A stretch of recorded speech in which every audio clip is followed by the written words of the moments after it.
Hello and welcome to a Bergkamp Wonderland and Arsenal podcast. My name is Kris and I'm your host for tonight's show.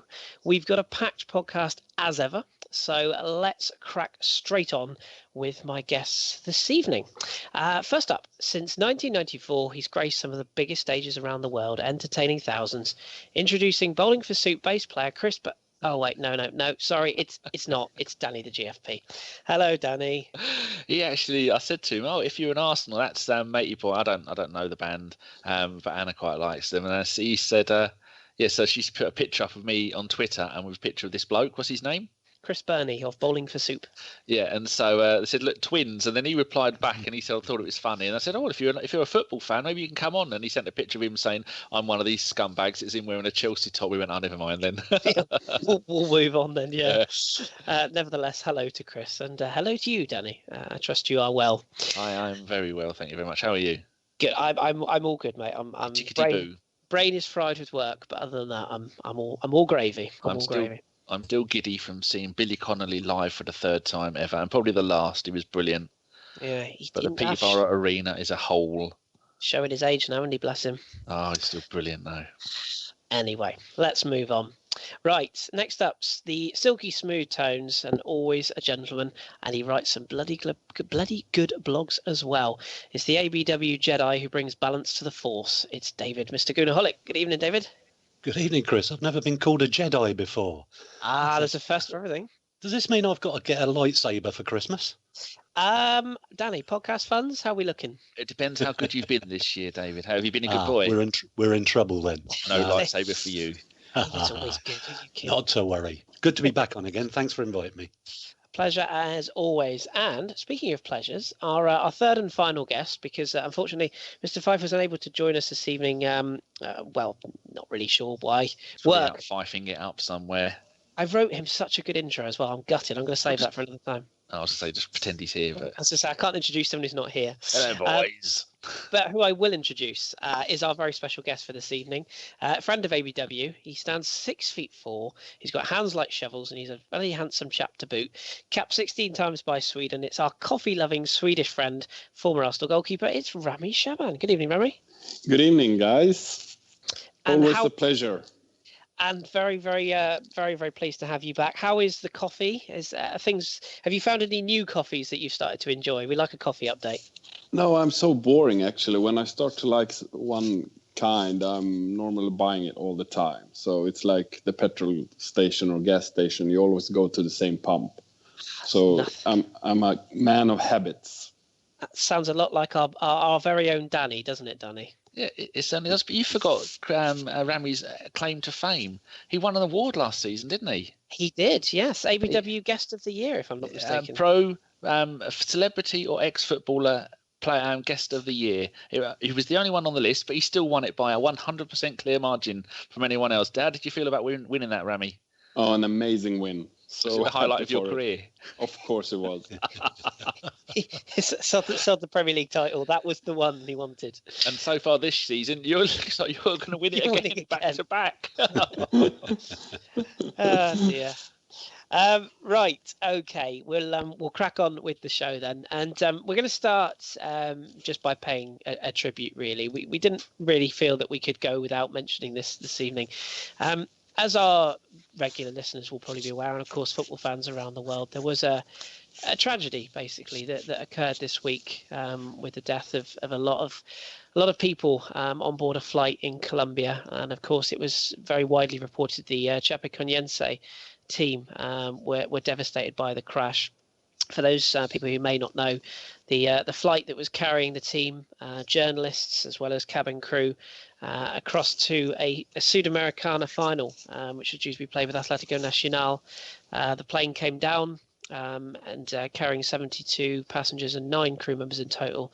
And I believe there were only a very, very few survivors. And of those survivors, quite a few of their lives will be changed forever. And it's a really sad story. And obviously, we as Arsenal fans, we understand how much we love the game, and how much the game brings us pleasure and happiness.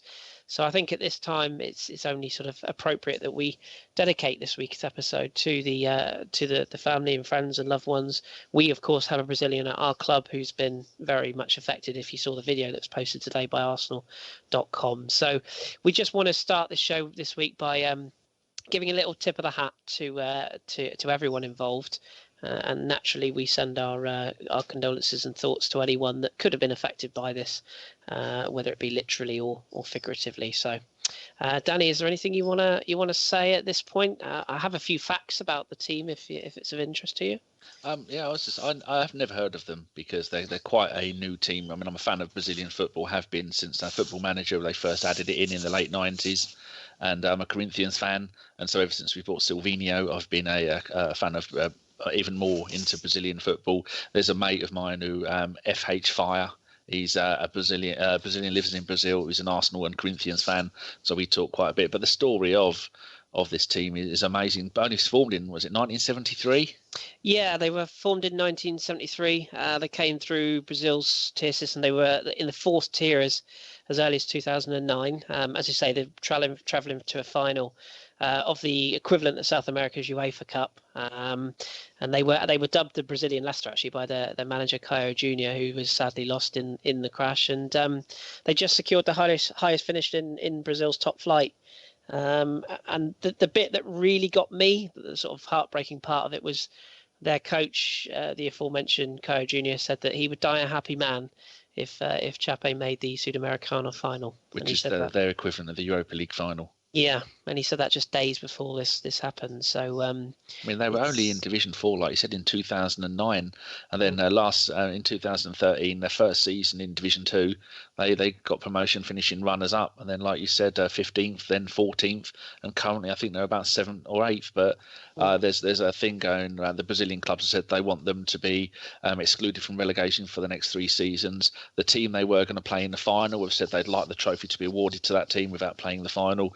Yeah. And all Brazilian teams have said that you can have players on loan or as many players as you want. It's much like the Munich disaster with Man United. Was that 1958? I think it might have been. Yeah, and 58. And the Grande Torino side as well that had a crash where they lost pretty much half the Italian national side as well. Is that the bloke, the book interview you did? Yes. Do you want to tell people a little bit about that, and then David to tell them a little bit about the Man United thing with how they loaned players to them and how that devastated the team? Because I think people might be interested in it because there is some parallel stories to this in football history. Yeah, I'll let David. David, do you want to just tell us a bit about the Munich air disaster because that's closer to home, and I'll briefly cover that. I would love to fill in a great deal more, but I was only 1 at the time, unfortunately. And that's it's not a joke at the moment. But no.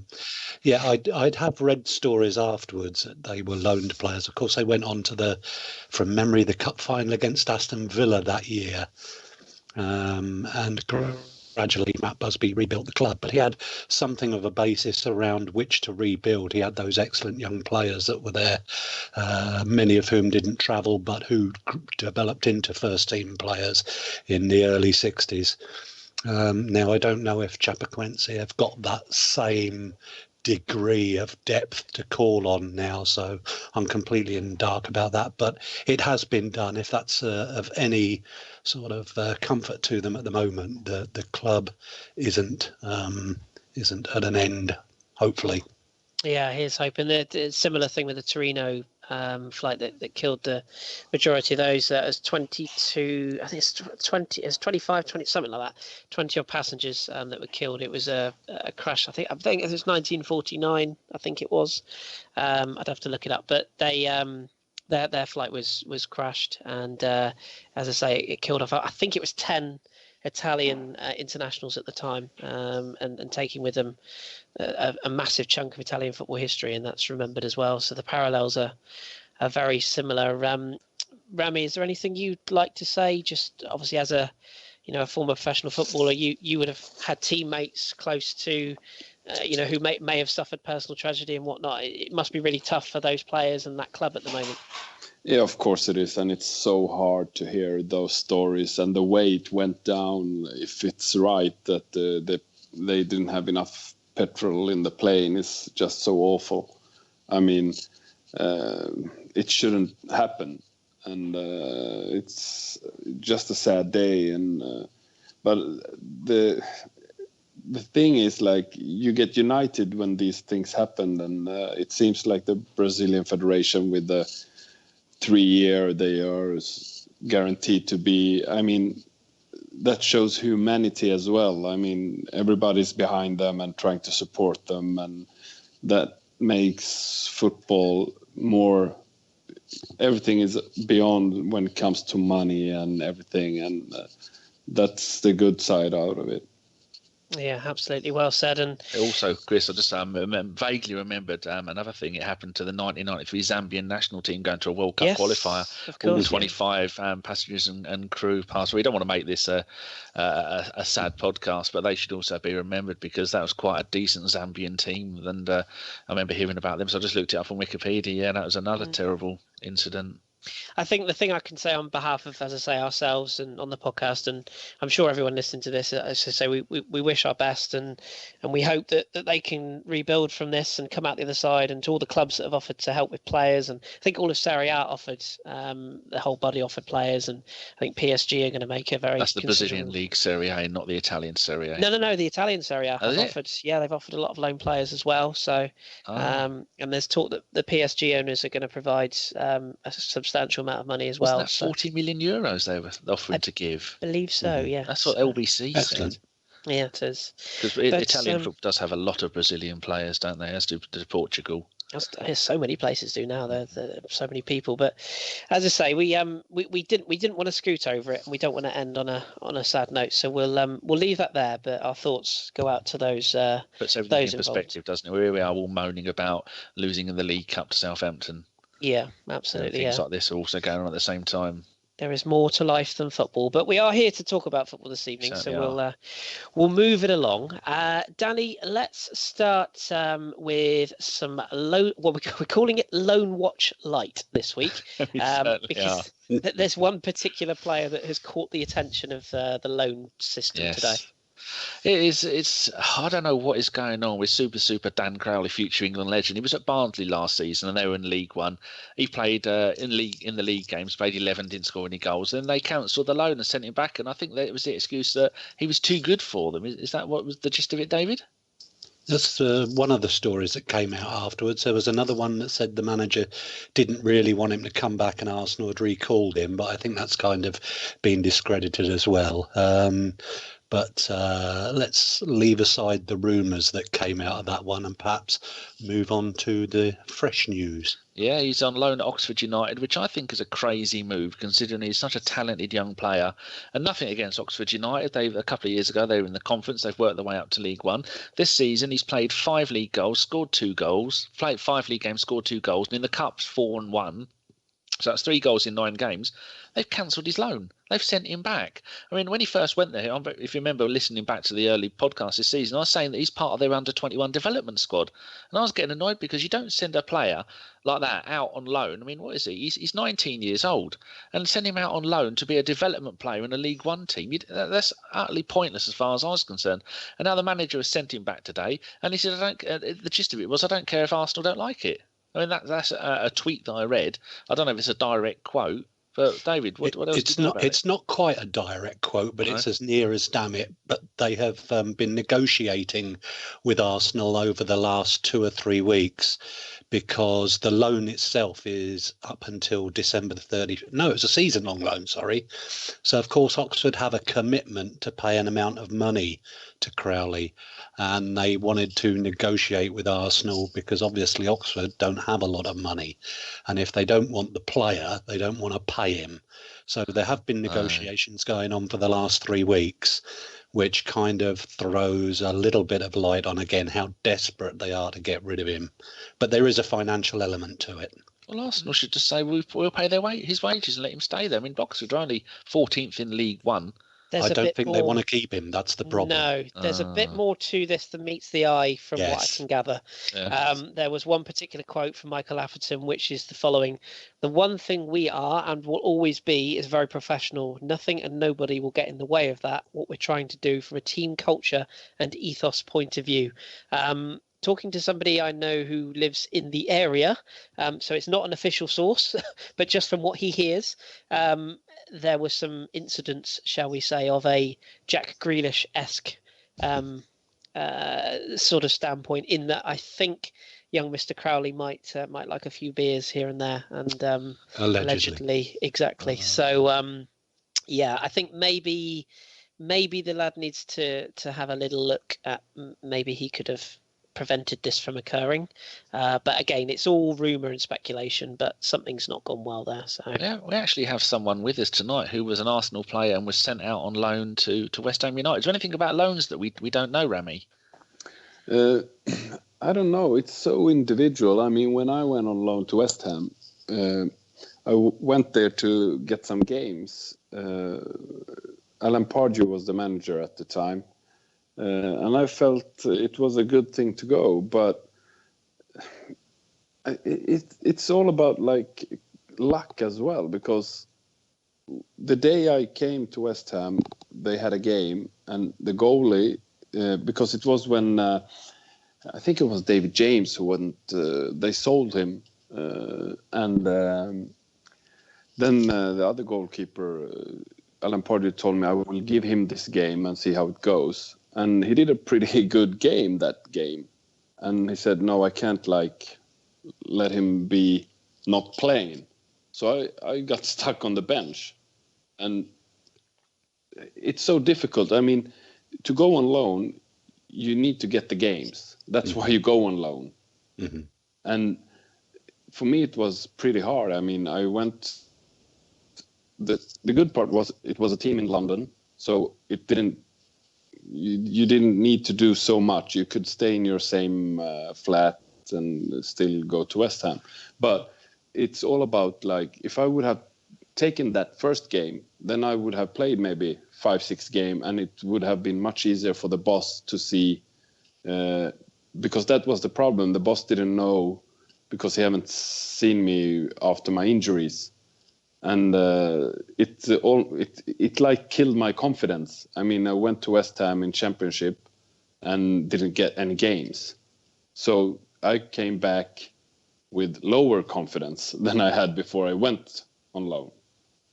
So it's pretty vital that you get the games. I'm just looking at the other players that are at West Ham that series. It's Pavel Chernicek and Stephen Baywater. Yeah, Stephen Baywater. So is he the one that... Yeah, he was the one who got the game, and he did it really good. I'm not saying he was bad or anything. He had a very good run that month that I was there.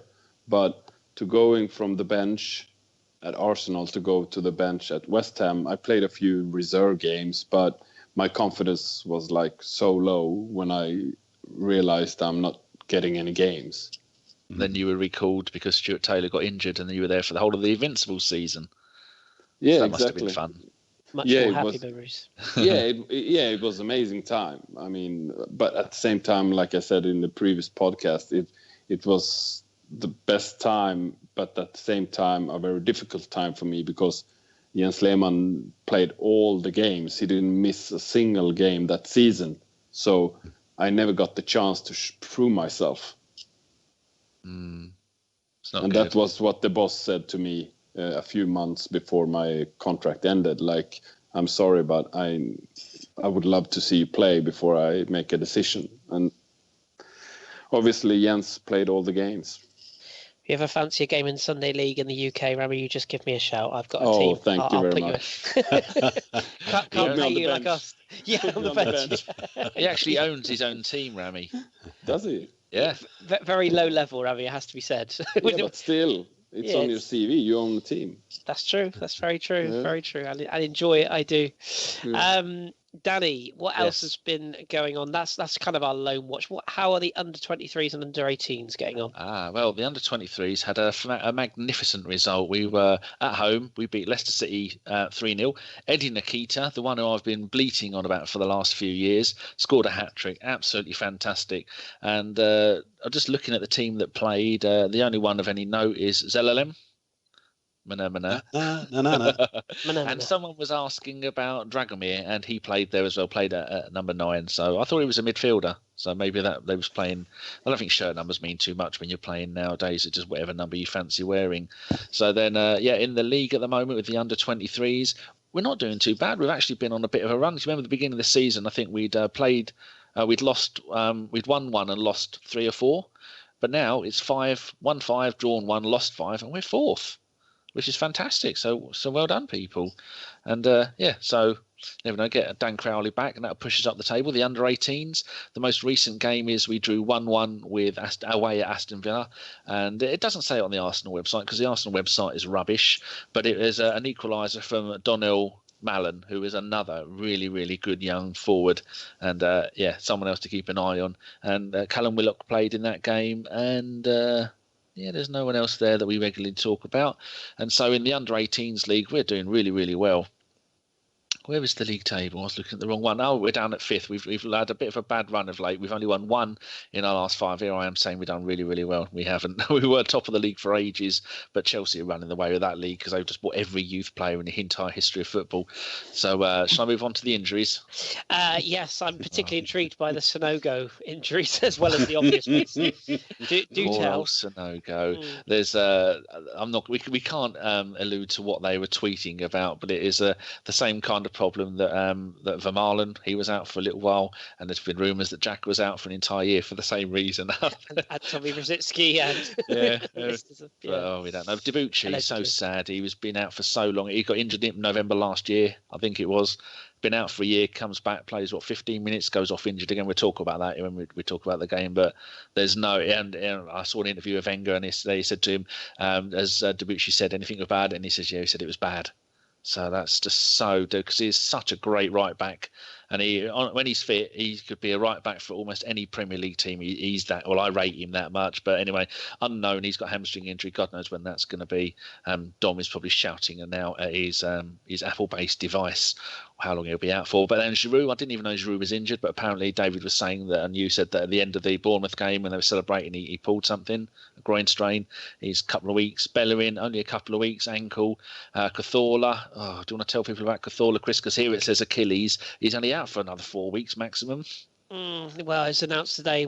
It's one of our talking points for tonight's show, but he's going to be out for 3 months after having surgery on that Achilles tendon injury. So, but we believe, myself and David heard that he's going off to Sweden for this operation. So, one of I think it's Sweden. But anyway, he's having an operation, and realistically, once the rehab's done, he's then got to hit training. I'll be surprised if we see him again this season. It's just sad news. But as I say, we'll touch on it again in a bit more depth in a minute. Danny Welbeck, fresh from sitting next to Jack Wilshere during the Bournemouth game and winding him up when we beat them. That was great. That was lovely. He's a bloke who when he comes back from injury, he was a good enough player to turn our season around. Just remember his England career, what he's done with them, and what he's done when he has been fit for us. So it says meniscus tear 1 month. Per Mertesacker, the man that we all love, he's the BFG. He's 1 month left. He's been out for 134 days. I mean, Welbeck's been out for 207. And Chupa Apcon, back injury, he's 2 months. And he's been out for 84 days already, which is a bit of a shame because he would have had a couple of decent games playing in the League Cup. I refuse to call it the EPL Cup. That's just rebranding nonsense. It's the League Cup. So it's a shame that he's not playing. So that's everything covered, isn't it? I'm pretty sure it is. Yes, Good. yes, I'm I'll pretty close sure all it these is. little windows then.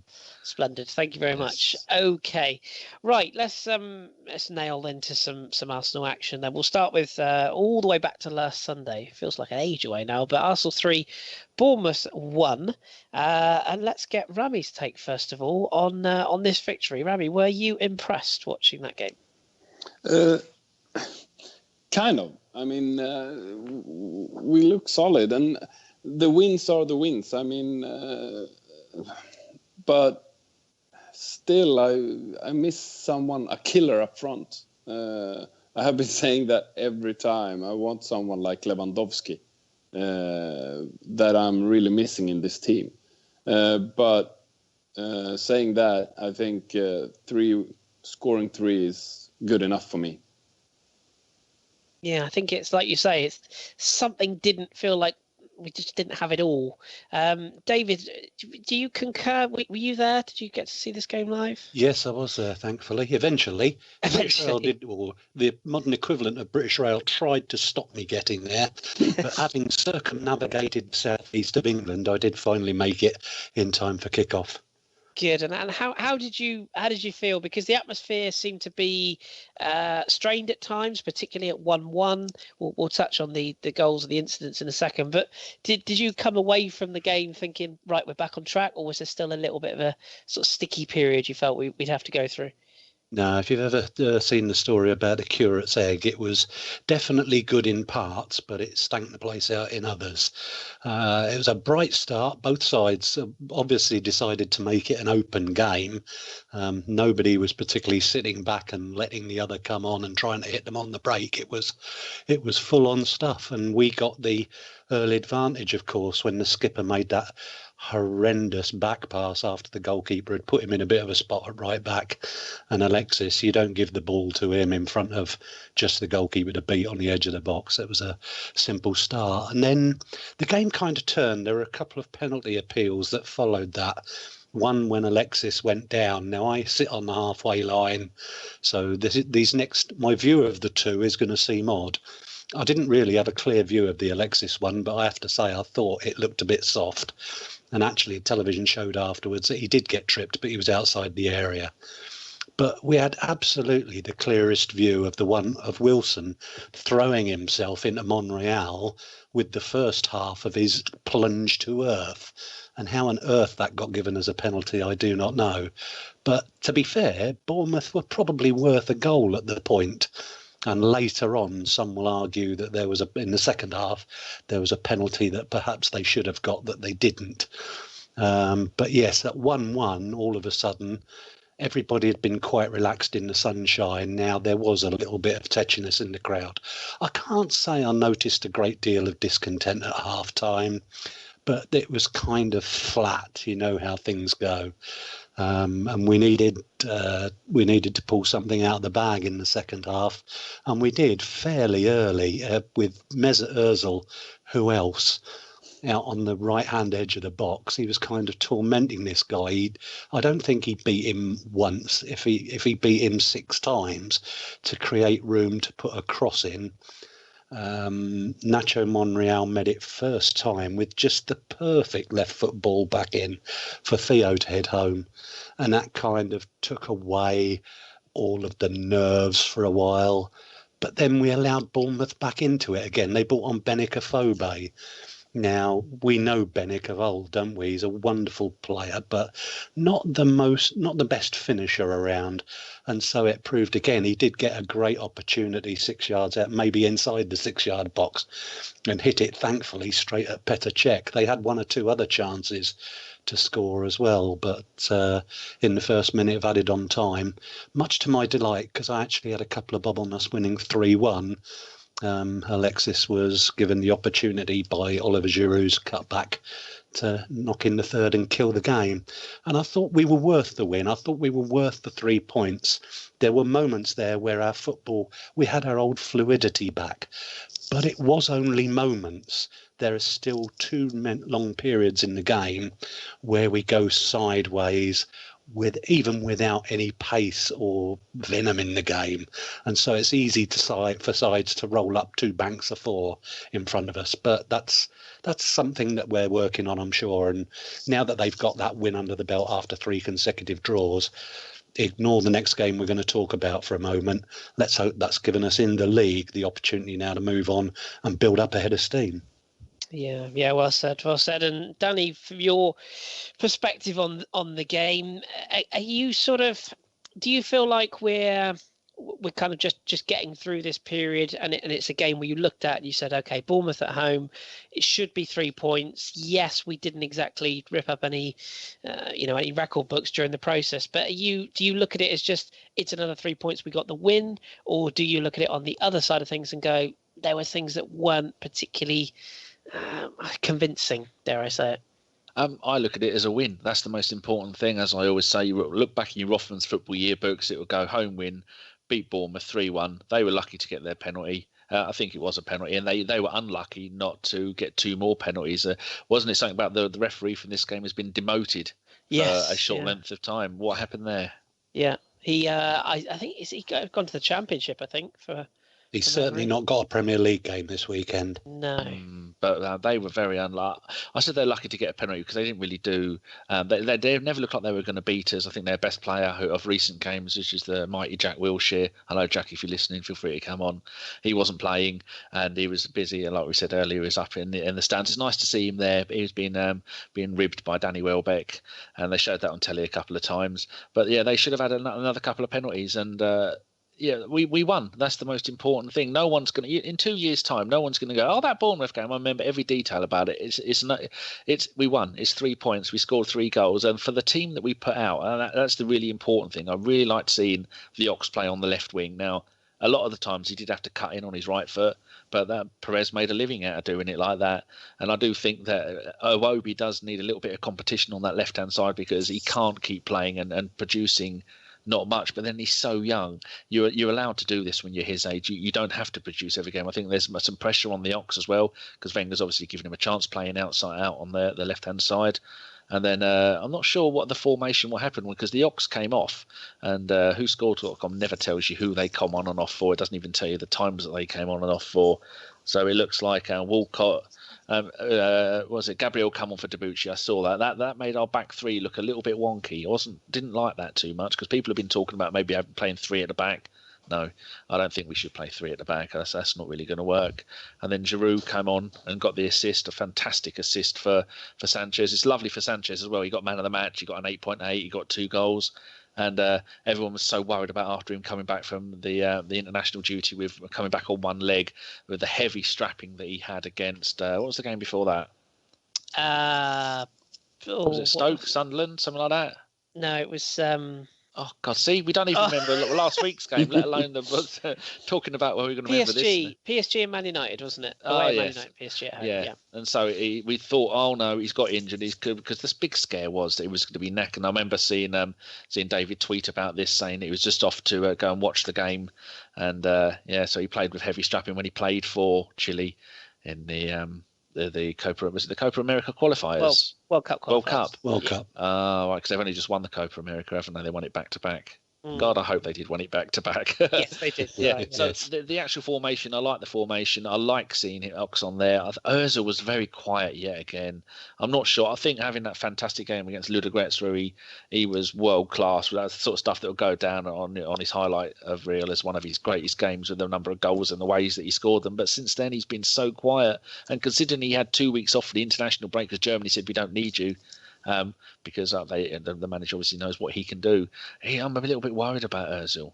And then Ramsey played kind of in the 10 last night, which we'll come to later. And Ramsey didn't really do much then last night. So I'm thinking, who else can we play in that position? Not that Ozil's ever going to be dropped, because not a player like that is ever going to be dropped. But sometimes you got to think, maybe take him off, give someone else a go there, because he has been quite ineffective in the last few games, hasn't he? Oh, people are going to be throwing stuff at their Apple-based device now. Saying that. I'm really sorry. But he has. Yeah. Opta doesn't lie. He's got a 6.6. His last 2 or 3 games have not been that good. I think he's almost entitled to a little bit of a down spell given what he gave us previously, but it would be fair to say he's maybe not firing on all cylinders. I want to bring Rami in before we leave this game because, Rami, I want to ask you from a goalkeeping perspective. Petr Cech obviously has seen his back 4 change a fair amount in recent weeks. Hector Bellerin obviously missing the game through injury. Carl Jenkinson played the previous game. Matthew Debuchy obviously started and came off, and we ended up with Gabriel at right back. From a goalkeeping or just an all-round defensive standpoint, how easy or difficult is it to readjust mid-game to a change in the back 4 in front of you, or as a defensive unit as a whole? It's pretty hard. You don't never think that you will change your back 4 before a game, if it's not like you're chasing a goal.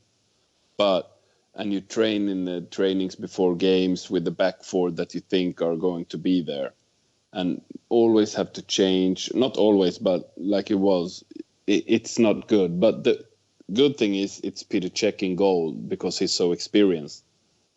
And everyone in the team trust him and believe him.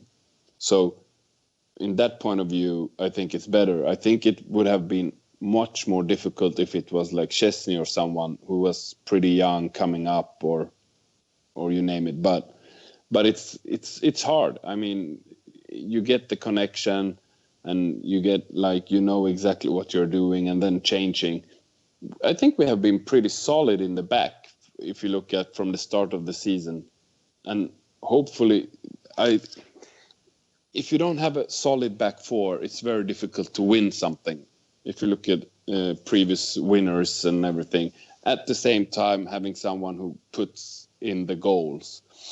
I would like you said about the Bournemouth game, I wasn't convinced because like you guys said before, it's like we have those players, but I lack that the players have a longer run when they are on fire.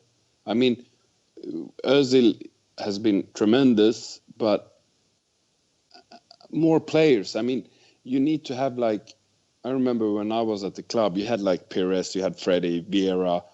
They had a bad run, but not for so long. I mean, they had one game they were a bit off, and then they bounced back.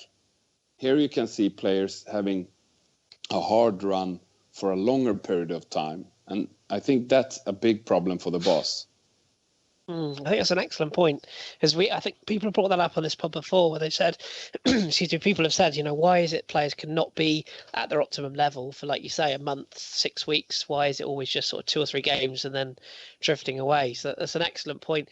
One other thing I wanted to ask you, again, from your experience at the club and particularly under Arsene, would he work on a day-to-day basis? There's always rumours about the fact that he doesn't do defensive coaching, and I don't know if that's true or not. But when you were at the club, did he work in midweek with just the back four he planned to use, or did he, for example, play a Martin Keown at right back just to see if it would work? Did he experiment with that in mind in case it happened in a game situation, or was it always the same back four? It was almost always the same back four, and it was more Pat Rice who handled the back four than the boss. It was Pat Rice who took care of drilling with the back four. Interesting. Most of the times. But now we have Steve Ball, who should have that experience. You'd like to think he'd know a bit about what was going on. Yeah. That's interesting insight. Okay, well, speaking of the back four, they were tested last night, as we'll move on to our next game.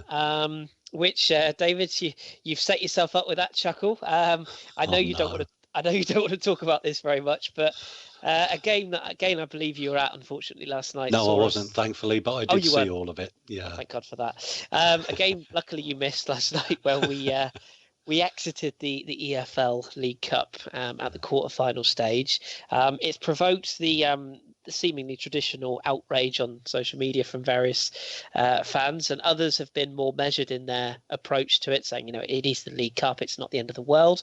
Where do you stand off the back of a 2-0 home defeat to Southampton with a side that was, we'll come on to it in a second, but it had enough quality about it to not be as limp on the night, didn't it? Yes, I think so. I'm going to get splinters on this one because I do understand totally both sides of the argument, and so I wasn't throwing myself under any buses or trains this morning, because it quickly became evident that Southampton had picked a team with a spine. They had Van Dijk at centre half. They had the guy Classy who got the great first goal. Long was going to run all night long up the top. And it was a spine that, frankly, we lacked for probably decent reasons. I think, Arsene has got his thoughts more on West Ham on Saturday. We went to Sheffield Wednesday last season, a third-tier club, and got knocked out, and in so doing also lost 3 players on the night to injury. And so he doesn't want a repeat of that situation. But going with the side he had, I thought he only made one surprise for me. I didn't think that Jeff Rain Adelaide would start on the right-hand side. Every time I've seen him play, he's sort of been on the left or inside left midfielder. He looked a little bit out of his depth, and that's probably being unkind. Because it actually wasn't the kids' fault. I don't know that you want to go laying blame for last night. Arsene gambled on the side. He gambled on the midfield pairing, which kind of came unhinged on him when Mohamed El Neni limped off before half-time. But actually by then we were a beaten side anyway. The second half, again, I don't know how many times I've seen this now this season, but from a position where you thought we were done and dusted, we started like a team on fire. But it wasn't our night for scoring goals. Lucas couldn't get on the end of anything up front, although I thought he showed some promise. And it'd be interesting to see what he would be like in front of Ozil rather than in front of Aaron Ramsey, who had a quiet night. I can almost hear Jason getting ready to shout at me here, but Aaron Ramsey might as well not have been on there last night. And I think he's a great player, but it wasn't his night. He didn't have the players around him on the night to do anything. It fell away. Rather like my commentary, we fell away sadly. You're too humble. Danny, Arsene, he can't win, can he? If he plays a strong side and we exit the competition, then that's horrendous. If he plays the youngsters and they lose, then he'll be lambasted for throwing the youngsters into a situation they shouldn't be in.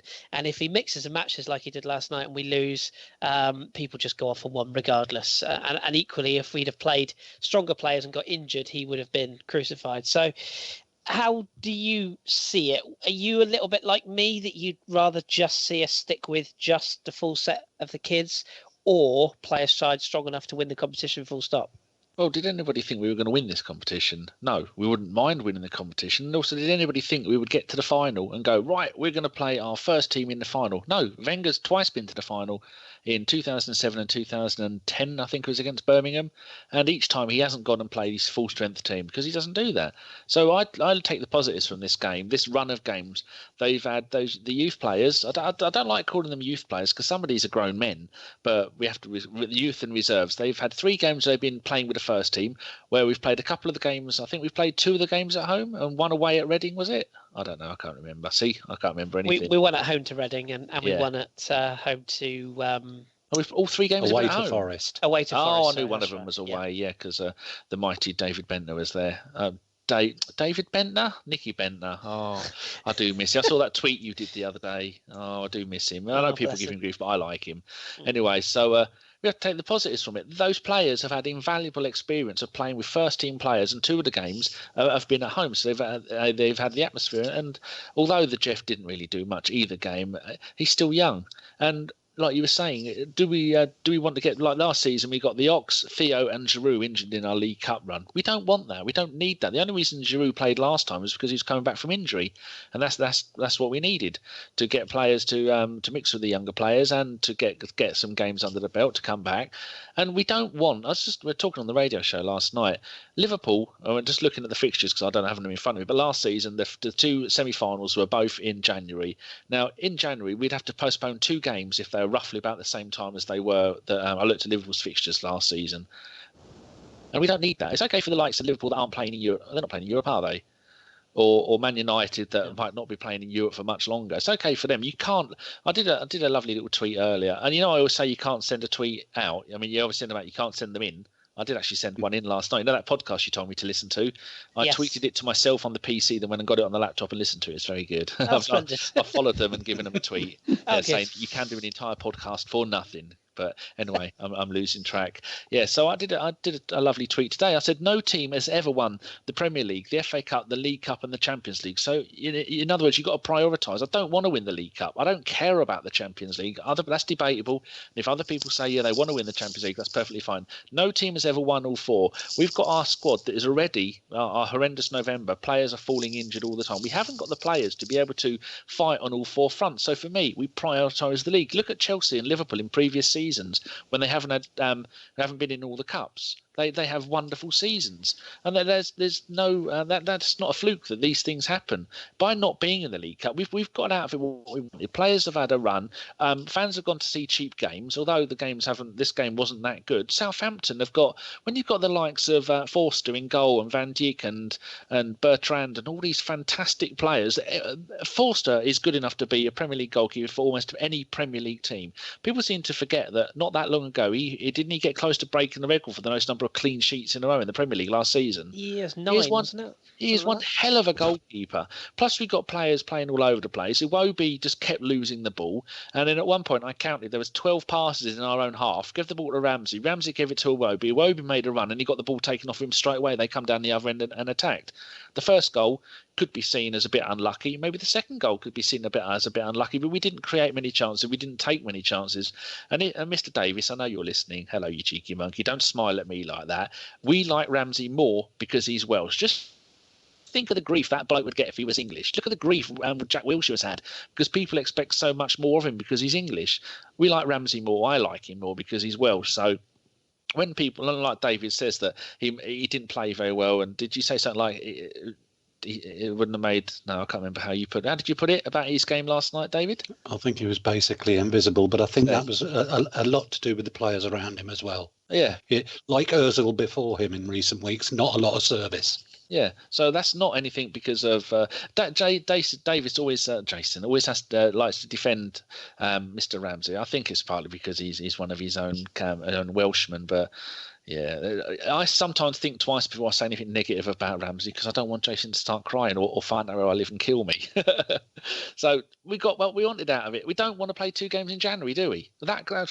We get fixture congestion, and we had the majority of the shots last night, 17-13. We had the most corners, 10-4. We had possession, 62 to 37%. Well, there's a few fractions in there. 87% pass success rate. But just when it comes to come down to it, we had players that were coming back from injury, like Perez. Ramsey was playing in a role that he isn't really used to. Both the wingers had terrible games. El Neni went off injured. Jenkinson went off injured. Holding, I thought, had a good game, and Gabriel is sinking without trace. But there again, after what's happened to his fellow countrymen, he's not really going to be in the right frame of mind, is he? Because it's not good. But I don't care. I don't care that we're out of the League Cup. Bugger the League Cup. We've had a few games. It's the Premier League I want to win. Bugger all the other cups. I would swear about that, but I don't want Rami to blush. No worries. Well, I don't know about fixture congestion, Danny. You've got bloody indigestion, but Rami, I had cheese on toast earlier. Oh, it's lovely. That's a lovely thought. Rami, let me take you back. 2002, Arsenal played at Highbury, a game that you started from the bench, lost at home to Sunderland. I don't know if you recall it. It was a 3-2 defeat. I just want to run you through that lineup. Taylor, Tavaridis, Luzhny, Stepanov, Svard, Toure, Van Bronckhorst, Pannant, Pires, Jeffers, Carnu. That lineup to me would suggest that things have changed a lot over the years in the League Cup. Do you look at it as a tournament that Arsenal should have tried to win this season as another trophy, or are you on the sort of side of things that says we got a few players through 90 minutes, it doesn't really matter that much? The last one. I think as well. You have to focus on, like, the game against Southampton. It's more like a better kind of friendly game where you can, like, if people have been injured, let them play. Youth players, let them play. And it's about resting players, and you don't want to have injuries, unnecessary injuries. And for me, it was when the League Cup when I was at the club, it was more like we didn't put anything in it. I mean, yes, we had the preparations and everything like we always have, but it's more like for the youth players to get the habit how the first team players prepare for a Premier League game. And that's kind of important as well for those players who is getting the games to know how the first team players prepare for a game and to grow from that. That's a really interesting point you made. I just want to pick up with you. When you were playing then, did you I'm not for a second questioning either your or any of your fellow professionals' professionalism, but when the League Cup came round when you were playing, did you get a sense from some of the first team players that were involved in the squads that maybe there wasn't quite the same intensity in training or quite the same desire in that competition? The training was the same. I mean, it was nothing difficult, nothing changed in the training. But when you have first team players playing those kind of games, they are not, first of all, let's say, take, for example, Perez. If he is playing this kind of game like we played yesterday, he wouldn't have that many countrymen, friends involved in the squad maybe. You get a different kind of Perez. I mean, not that he's not professional, but he has another aim in this game. If he has been injured for a while, he's not putting his foot in just to try to win the ball. I mean, for him, it's more important to get the 90 minutes and to prepare for the game that comes. I mean, of course, you want to win the game, but to be fair, you don't want to kill yourself for it. I think that's a very, very fair point. That's really interesting insight, that, because I almost sort of liken it to the day when you'd be at school and the supply teacher would be in. Yeah, and, exactly. You'd still do your work, but you had that little bit of a relaxed attitude towards it, maybe. Exactly. Interesting. Okay. And it's not about, because that's what he need for that game. I mean, if and that's like, the boss would never like demand him to go in. You can turn it around. I think he would get angry at Perez, for example, or whoever. I just took him as an example. If you go in and do some stupid stuff, then he would say, what are you doing? I mean, get the 90 minutes and then you're done. Yeah, that's really interesting. We'll leave Southampton behind at this point because, frankly, David doesn't want to talk about it anymore, and neither do I. So we're going to sort of transition it off into a couple of talking points that I want to discuss with you all this evening about the current state of play. I want to keep it with you for a minute, Rami, because I want to ask you about Mohamed El Nene. Obviously, a sort of fellow countryman of yourself from Egyptian descent. What sort of player do you think he is, and do you think that he's underrated by players? I think of a player like Edu, for example, that you played with, who did a brilliant job and was, I still think to this day, was massively overrated for how good a footballer he was.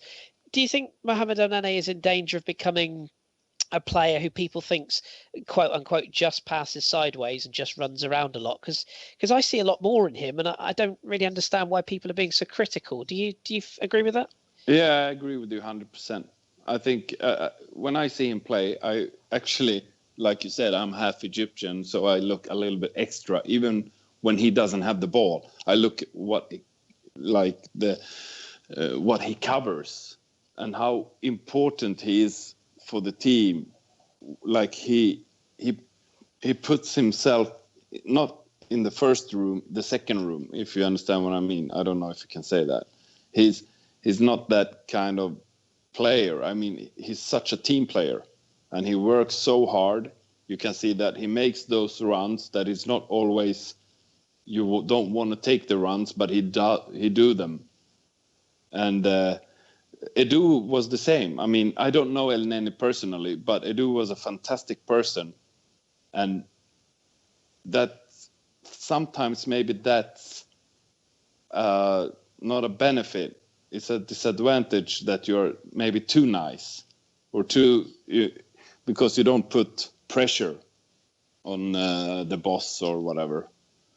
And I think El Nene is kind of the same, but I have said it so many times. I don't understand why he doesn't get more minutes than he do, because he had an amazing run. Like, he was our key player, I think, a lot of games before, and then suddenly he get dropped. Yeah, it's a strange one, isn't it? It's really interesting because I think some of our fans do like to like to stick the oar in unnecessarily on players. David, you wanted to make a quick point on El Nene as well. Yeah, just picking up there on the point that Rami was making. I was because I sit very close to the front at the stadium, and so I have a good kind of lateral view of what's going on. And I was keen on watching El Neni playing against Bournemouth because he played, I think, started with Xhaka for the first time. I can't remember the two of them starting together before. I might be wrong, but I watched them very closely, at least through the first sort of hour of the game, and they had a very good ethic between them in that when one pushed on, the other sat back, and they were looking all the time for where each other was to make their mind up about what their next move would be. And kind of that bit of it was impressive. It didn't look as though they worked as a pairing, but if you were there watching what was going on off the ball, they were actually trying very hard to gel as a unit. That was all I wanted to make the point about. It's a good point as well, and certainly one worth making. And that sort of leads nicely on to the second point of the midfield that we'll come on to, which is Santi Cazorla. Danny has obviously, we mentioned earlier on in the update that he is suffering with this Achilles tendon injury, which, as Dom has said on this podcast many times, affects professionals, especially of what he calls old man injuries. It's very difficult to recover from at 100%. I forget the player who, is it Koscielny, wasn't it, had the Achilles injury last summer or 2 seasons ago that kept him out for a long period of time. It's a very difficult injury to get back to health, and it takes time. 3 months is what we're told. Obviously, we know in Arsenal terms that means we'll never see him again. What do you think, Danny? I mean, is it a problem we can solve in-house? Is it something we have to just put a sticking plaster over until January and try and replace? Is it a bit of both? I mean, how do you feel about it? Because you know my thoughts on the man with the quietest feet in football. I love him, and I think we're going to miss him so much. Well, last season, beginning of the season, I said we won't miss him because he can't have a midfielder like that scoring no goals because he has got an allergic reaction to scoring goals. And as soon as he went out, our team fell to pieces. And then this season we got him back and we were playing flowing football. When you're two-footed like he is, your ability to pass anywhere is just instantly doubled. Players don't know whether to track you left, track you right. He's so quick, and he's just a love. I bet he's wonderful to spend an evening with as well. I bet he'll just spend all night brushing your hair for you and tickling you and feeding you marshmallows because he seems like a really lovely bloke. But last season he only played 15 Premier League games. Season before that, people forget, he played 37 Premier League games and got 7 goals. In his first season, though he's played in a different position, he got 12 in 38. So he's not someone who's averse to scoring. And this season, he's got 2 goals in 8 Premier League games. So he was starting to be able to score a little bit more. Both of those were penalties, weren't they? Yes, I think they were. Yeah, I think they were. But we've just seen that without him, we are just, there's no, I can't say creativity, but the difference between having a defensive, defending, tackling midfielder and then having him there and compare those two against having El Neni, who I think is fantastic, but sometimes we ask too much from him. And then Coquelin this season has been asked to go a little bit more attacking because Coquelin before was the one who stayed back, did all the defending, and now when he plays next to Xhaka, which is rare, or he plays next to El Neni, then he's they're the two that do the main bits of the defending, aren't they? And then the Coquelin's allowed to go forward, and I think that's confused his game. And so when you compare Santi and any other player compared to any 2 of those 3 that I mentioned, well, not that Xhaka's getting many games, you see there's such little creativity. There's so many sides. I know Steve is listening to this. Hello, Steve. He's smiling. Just constant sideways passing, pass back, pass sideways. I made the point when Steve was on a podcast recently that I said he has X number of percentage of completed passes. And he went, yeah, well, that's no bloody good if they're all sideways. We've gone all Denilson in the midfield again. And it is like Steve's been saying, it's going back to 2010 years ago when all of our passing was sideways and there's nothing pass, nothing. I couldn't do better myself, so I can't complain too much. And I can't even do it on FIFA, Jeff, so I know Jeff's listening. I can say like whatever, because FIFA isn't real life, is it? And we know it's not real life, so I can't do it in FIFA and I can't do it in real life. But it does get frustrating. We do need someone in there, and I think now is the perfect opportunity for Aaron Ramsey. I'm not going to step up to the plate because that's a baseball analogy and we don't play baseball. Actually, I do play it on the Xbox and I'm terrible at about it. But for him to stake a claim to the team, and Ramsey, come in there, you do you do what you do best, which is what we all want to see. You're not a defensive, and you're not a holding, and you're not an all-out attacking midfielder. Try and do the freedom to go and do what you want, and then we want someone next to him that is going to do the defending so that Ramsey doesn't have to track back, because Ramsey gives so much to the team. He'd be out left, right, forwards, backwards. He'd be everywhere trying to impress, and I think sometimes by him trying to cover so many different places and do so much work, it affects his ability to just be Ramsey and just be the fantastic Ramsey who can score the goals, who can set up passes, who can just cut out the tricks and cut out the shooting from miles away. Especially Coquelin, you need to stop shooting completely, because I think on against Southampton, El Neni had the ball. They shouted, shoot, and then Coquelin got the ball, and they hadn't finished shouting shoot before they could shout don't shoot, which is what we need to shout when Coquelin gets the ball, because you've never scored, and I think he may have scored one, but you're never going to score. Stop doing it. That's not your job. So he's getting too far forward again. But we're going to miss him so much. But this is the ideal opportunity. Ramsey, I know you don't listen, but if anybody does know him, actually probably some of Jason's lot know him, this is your chance to do it, because that if you come in now, he's fully fit and he can stake that claim, and that can be your position, Ramsey, for the rest of your Arsenal career, because you're never going to play in a 10, because you're not a 10. I don't even think you want to play in the 10, but he does want to get forward a little bit more and score the goals, and this is his opportunity. But I think a lot of it depends on who Wenger is going to play next to him. I think it's time for the Xhaka-Ramsey partnership, because El Neni didn't come to the club as a player on a massive, it cost £5 million, and he never come to the club on the promise that you're going to start every single game. He knew that he'd be a substitute and play when he's needed. Coquelin, well, you've had your chance, you've served as well, and now your game is falling apart a little bit. So you're £35 million player and one of our most creative players. It's time for those two to shine in the midfield and then keep them in there. Don't keep swapping them around. Don't keep changing them whenever the wind changes direction, because Wenger does so much of that, and that's the problem. We've got enough players. We've got a bloody good team. We had a bloody good season. We've only lost 2 games all season, and people are acting like the world's falling, the sky's falling in. It's not. And with those, if you play the Ox on the left, Walcott on the right, those two in the middle, Ozil playing in the hole, and then Sanchez up front, or Giroud if he wants to try it, depending on who we're playing against, then that is our set. And then we can play that for the rest of the season. We don't need to bring anybody in, and we just need to rely on the players that we've got. And don't start booing Ramsey the moment he does something wrong, because he's still young, and you never have a perfect game, do you? Especially not when you're trying to fit in, and when you played on the right, you played on the left, you played holding, you played in the 10. For God, if you went and had a look at Ramsey on Transfer Market, where it gives you the position, every position he's played in this season, I think he's played in every position apart from in goal. We're all covered in that position. It's ridiculous. Open the Aaron Ramsey fan club, I think, for you. You're going to be there. Because he's so versatile. Wenger uses him in so many different positions. Now he should go, no. Like a couple of times, Wenger has played Ozil out wide, didn't he? And he likes to try these things. Wenger, stop it. Stop doing it. Play them where they play best. You've been told, Arsene. He does know more than me, so do whatever you want, Arsene, because I don't know. No, I can't even win at FIFA.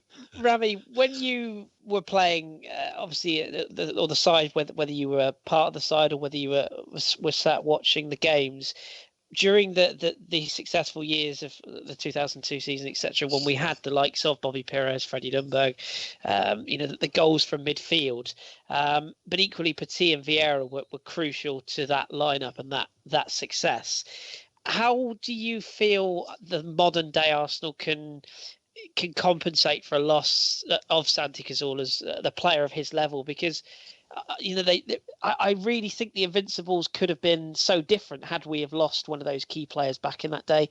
We were lucky that we didn't lose them for any period of time. So how would you plug the gap left by Santi Cazorla, and how important do you think he was to this side before he went out through the injury?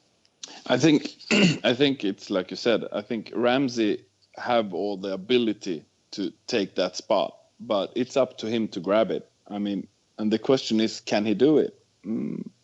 I don't know. I think he got the opportunities, but he haven't stepped up that. And like we said, he's still young, but it's so difficult to when not everything is I can only say when I was playing in the club, if Freddie or Bobby were out and another player came in, it didn't change so much.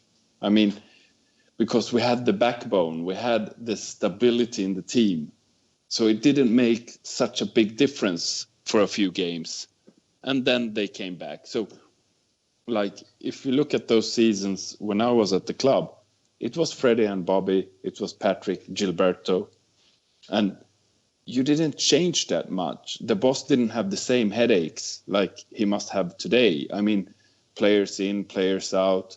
He bought Chaka for loads of money, and it was actually, he bought him very early as well. So you knew he would give Chaka the opportunities. You have El Neni that was very cheap. That is a very good, how you say it, like, he's not going to play all the games, but you need to have the stability in the team. And I think if the team was the same like when I was there and Ramsey get the opportunity, I'm sure he would have grabbed it. Yeah, he had the ability to do it, but I'm not sure he's the kind of player that can do it today or the next game, because he don't have that stability around him. Do you think that it's a risky business then, having so much faith in a player of Santi Cazorla's level, because there isn't anyone at the club right now who is a like for like replacement? We've got four other maybe midfielders who can do different jobs, but none of them are like Santi. Do you think does it even border on negligence to not have a player and even similar to his level to come in?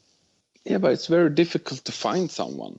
I mean, you would love to have a similar player, but not all the clubs have the similar kind of players. You can look around. I mean, there are not many players like him, like good left, right foot, loves to have the ball, good vision, and experienced. It's very difficult to find. I think Ramsey, it does. And I think Ramsey is a perfect replacement. But as I said, I don't know if he's mature enough to take that at the same time as the boss, like we said earlier, play him at his position, not play him everywhere, because then he will get confused as well. Yeah. Agreed.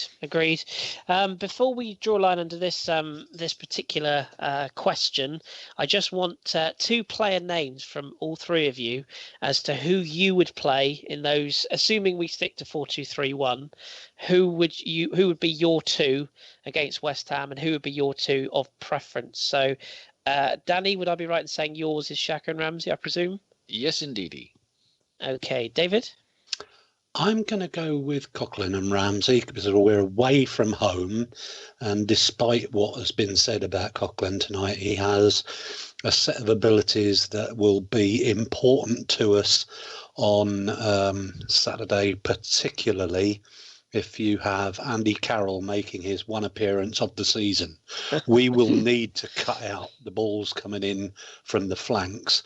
And if Coughlin's the one who can get across there and cover, because you can't rely on whoever is going to be playing on either flank to cover his fullbacks.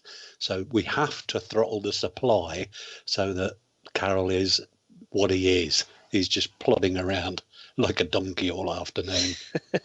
So true. And Rami, who would be your two players of choice? I would have to say El Neni. Of course. Naturally, yeah. Yeah. And Chaka. Interesting. Well, it's really interesting because I'm going to give a different answer again. So we've all got a different partnership. Yeah. I would go with Xhaka and Coquelin. So interesting. We are so Arsenal. We are. Yeah. We are the Arsene Wengers of podcasting. We can't make up our minds. No. It's a tough one. I just want to very briefly, before I pick on Rami's knowledge of players, I just want to ask you all briefly about the strength of the squad. We said about the strengths of the squad a few weeks ago on the podcast I was hosting, and we all universally agreed, I think, that it was the strongest squad we'd had in years. The backup players were great. There was competition for places. Danny, let me ask you quickly. Do you think that that's in question now, what we saw from last night? Are some of these quote unquote squad players actually good enough to step up? Because a few of them have been called upon and have not really performed when called upon. So is that a worry for you? Which ones would you pick out of the ones that have been called upon and failed? I wouldn't say failed, and maybe I'm being a bit harsh, and I don't mean for last night. That's your job. You have to play devil's advocate to get the best views out of this. I've just been looking on my Twitter. Giza Guna, Ahmed Nada, he's Egyptian and he's in Egypt, and he always gives me an update on. He's a Zamalek fan, and you played for him, didn't you, Rami? Yeah, I did. Yeah, so he'll be listening. So that's good. Yeah, he's the only Egyptian Arsenal fan that I know of, apart from you. Okay.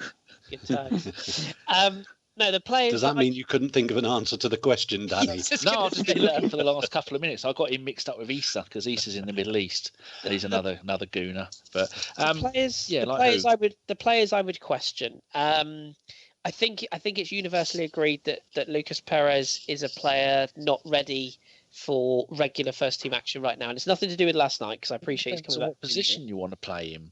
Because last season, for when he was at Deportivo, he played as a striker. The rest of his career, he's played kind of out wide left, hasn't he? But Spanish football is very different to the Premier League, and I don't. Much better than Premier League and all football in. No, he's not going to listen, is he? But it's more technical, and again, David might be better to speak on this. But looking at him, he looks to me a little bit like the boy lost at the moment. And I'm not saying he won't come good, but you look at the difference between Mustafi coming in and Perez. I mean, the same can be said. Carl Jenkinson. Bless him. He's a footballer. He wouldn't be at the club if he wasn't of a level. But there's a big gap between Debuchy, a former French international experienced at World Cups and European Championships, and Carl Jenkinson, experienced at West Ham. I think a lot of it depends on why the players are brought in. The people like El Neni and Coquelin and Lucas Perez, they weren't brought in to be first team players. Now I'm sure that if what do we play for Lucas? It's about 12-13 million pound. And he's not exactly the youngest player at the squad in the team, so he'd have been brought in. And I think Wenger probably might have said, well, not that we know, he might have said to him, look, you're going to be coming in. I want you to be part of the first team. You're going to be maybe playing as a striker, maybe in the 10, left or right. And so there's not too much expected from him because it's one of those punts because we were looking for a 40-50 million pound striker. And we didn't get one, so we brought him in to cover all positions. So I'm not expecting much from him. He made his debut in the League Cup, did he? Well, no, he scored his first goals in the League Cup. And I thought he did all right. Last night was his first game. If you'd have said that he would have played last night, I didn't think he was even back from injury yet. So was he maybe a little bit rushy? Definitely wasn't fit, was he? And playing if you'd have stuck him, if you'd have got our best 11, our best 10, and play him up front, then that's the time to judge him, or you want to play him out wide left. But I'm not making any judgment on him yet because he's had a stuttering start to the career with injuries, not playing in the first team, playing in the League Cup, playing with mixed teams. And Jenkinson, he's the kind of Remy Gard of the thing, the kind of Jules Grimandi. You can play there, you're not going to be first team, and it's just good to have a player of your calibre who can play at centre back, who can play at right back. I reckon he could even play in defensive midfield if you asked him. Someone who's full of passion and just loves being at the club. And I don't want him to go out on loan. I don't want him to be sold. I want him to stay at the club. And people getting on his back straight away. Could you do better? No. Well, shut up then. Stop bloody having a go at all the players. No, not you, just people in general. But he's coming in and he's doing a job. But what else can Wenger do? The other two players other two right backs are seasoned internationals who are really good, but the best right back in the world, and one was also damn good. They were injured. What can we do? I mean, a couple of times he's played Ashley Maitland-Niles, conservative, at right back, and he's not even a bloody right back. Last night he brought him on for Jenkinson. So people keep thinking that he's done that. And then who was it? George Bird said he's only ever played at right back once as a youth player, and that's it. So we don't have any other right backs. And just leave Jenkinson alone. I love him. Corporal Jenkinson. Leave Jenko alone. I think I may have hinted at the answer earlier on, though, in all honesty. I think the squad is the strongest we've had in a long time. I think there's a balance to the squad. I think we're carrying fewer passengers than we have been in recent seasons. But what we lacked last night, there was a problem with the selection of the side. We didn't have a spine. You were talking about League Cup games we played in 2003, 2004. There would generally be, one of your centre halves would play, one of your central midfielders play. You'd have a striker up there. But he changed both the centre halves last night. And for all the right reasons. But you've got two players who haven't played a great deal together in front of the third choice goalkeeper, by the way. Let's give a hand to Emi Martinez last night, Absolutely. who had an excellent game in front of behind a very strange back four. The midfield, you didn't have a player you wouldn't, and we understand why you wouldn't pick Ozil in there. But perhaps you could have played Ramsey in the position that he might play on Saturday and played Alex Iwobi as the 10. You could have played with Lucas out wide and started Theo up top. Obviously not Alexis, because he must be run into the ground by now. But that was the thing. We didn't have a spine there. We had 11 good players, but not a good team. Yeah, well said. And Rami, again, from your perspective as a goalkeeper, do you have any concerns defensively that we're one injury away from some serious issues? I mean, people forget that the club captain is Per Mertesacker, who is, he's working his way back to fitness. He's got to come back in at some point. But do you have concerns that we're one injury away from a kind of an out of sorts Gabriel for both personal and professional reasons, or a Rob Holding who hasn't played since the start of the season? Does that worry you? A little bit, but I think Gabriel is, the times he have played, I think he have been doing it pretty good. I mean, I can only look back, and if Sol Campbell or Kolo Touré was injured, I would play Gabriel. I mean, sure, the thing that happened in Brazil, it might affect Gabriel, but at the same time, I mean,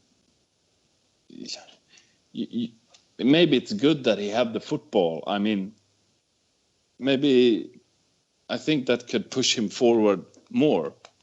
But I know how Brazilians are. They are very, emotional and very, at least the ones I played with, like Gilberto and Edu, they were very if something went bad in the country, they were pretty low. But I would have played Gabriel.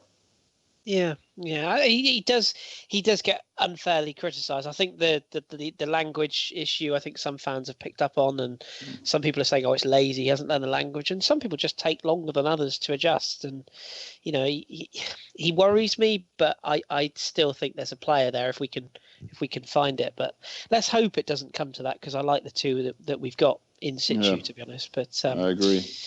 Let's excuse me, at the risk of boring our listeners, we're going to sort of just talk a little bit about players that we could potentially look at for the Santi Cazorla role, and I want to pick on everybody's sort of brain on this one, player name wise.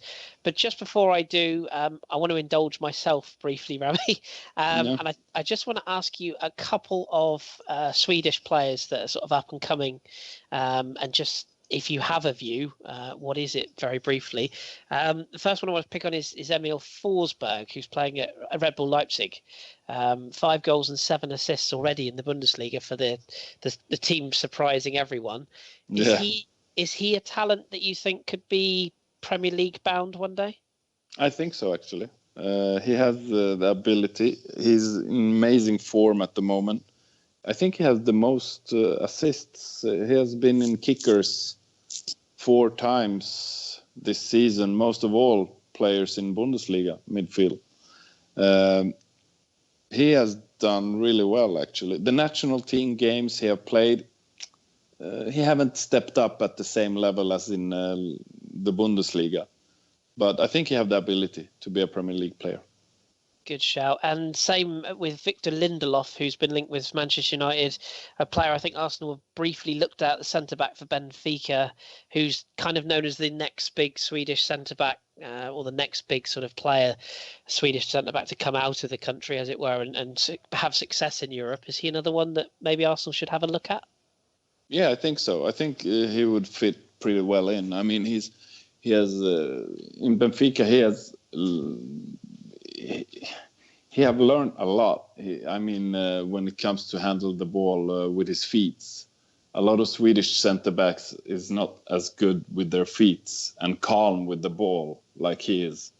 And I don't know him personally, but the way I have been looking at him when he played the national team games is like he loved the big games. He takes the chance. I mean, it feels like he have the right character to come in, and he's young as well. Yeah, absolutely. He's one I like.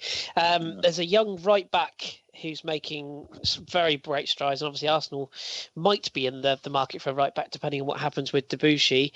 A young player at Norrköping, Linus Wahlqvist. Hopefully I pronounced that correctly. Yeah, I haven't seen him that much, to be fair. I haven't.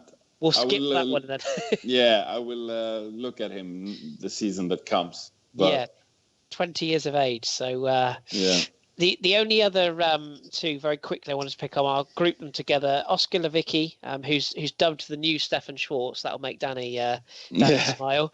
And Christopher Nyman, who's been described as Teddy Sheringham with pace. I'm not sure about that one, but both of them 23, both playing in Sweden. Again, do you think they've got the talent to maybe make it over here if they were brought in by a club?